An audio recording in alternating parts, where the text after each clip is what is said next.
ভারত পাকিস্তানের ভূ রাজনীতির খেলায় বাংলাদেশের পা দেয়া উচিত হবে না বলে সতর্ক করলেন প্রবীণ সাংবাদিক মতিউর রহমান চৌধুরী। আর কোনো উস্কানিতেই যেন এই যুদ্ধকে সাম্প্রদায়িক বিদ্বেষ হিসেবে ছড়ানো না হয় সে বিষয়ে সতর্ক করেন debate for democracy chairman Hasan Ahmed Chowdhury Kiron. Bharat Pakistan যুদ্ধের কারণ নিয়ে প্রথমবারের মতো ডিবেট ফর ডেমোক্রেসি ছায়া সংসদ অনুষ্ঠিত হলো এফডিসিতে। যুদ্ধের মূল কারণ রাজনৈতিক নয় ঐতিহাসিক।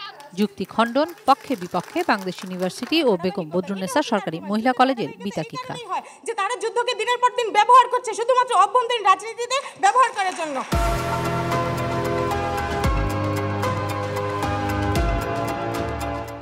পাক ভারত যুদ্ধ পরিস্থিতি বজায় থাকলে বাংলাদেশের অর্থনীতি আরও চাপের মুখে পড়বে বলেন debate for democracy chairman Hasan Ahmed Chowdhury Kiron. প্রতিবেশীর বাড়িতে যখন আগুন লাগে সে আগুনের তাপ কিন্তু নিজের ঘরেও কিন্তু চলে আসে। এই যুদ্ধ কিন্তু হিন্দু মুসলমানের যুদ্ধ নয়, এই যুদ্ধ রাজনৈতিক, এই যুদ্ধ ঐতিহাসিক। হিন্দু মুসলমানদের এই ধরনের দ্বন্দ্বের মধ্যে জড়িয়ে দিয়ে বাংলাদেশে কোনো অনাকাঙ্ক্ষিত ঘটনা ঘটানো বা ভারতে কোনো মুসলমানদের প্রতি অনাকাঙ্ক্ষিত ঘটনা ঘটানো আমাদের কোনোভাবে এটি প্রত্যাশিত হবে না। কাশ্মীর বরাবরই দেশ দুটির রাজনীতিবিদদের দাবার গুটি মন্তব্য করে প্রবীণ সাংবাদিক মতিউর রহমান চৌধুরী বলেন, যুদ্ধ চলতে থাকলে আরও চাপে পড়বে বাংলাদেশ। যুদ্ধ নিয়ে নানা মাধ্যমে যে ভুয়া খবর ছড়ানো হচ্ছে তার উস্কানিতে না পড়তেও সবাইকে সতর্ক করেন তিনি।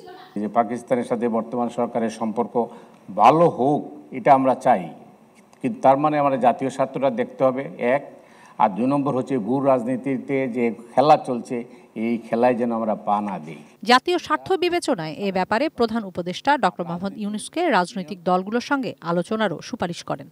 আমাদের মনে হয় খুব বেশি সতর্ক থাকতে হবে, আমাদের কথা বলা আচার আচরণ থেকে আমরা যেন এমন কিছু না করি যাতে আমাদের জন্য আমাদের গায়ে অন্য রকমের একটা আচার লাগতে পারে, যেটা থেকে আমরা যে আচর থেকে আমরা দেশটাকে ক্ষতিগ্রস্ত হবে। যুদ্ধ যদি বেশি দিন কন্টিনিউ করে তাহলে সবচেয়ে বেশি ক্ষতিগ্রস্ত হব আমরা। আমি সুপারিশ করব যে প্রফেসর ইউনূস যেন সব রাজনৈতিক দলগুলোর সঙ্গে এই বিষয় নিয়ে কথা বলেন। কিশোর জাহান, এটিএন নিউজ, ঢাকা।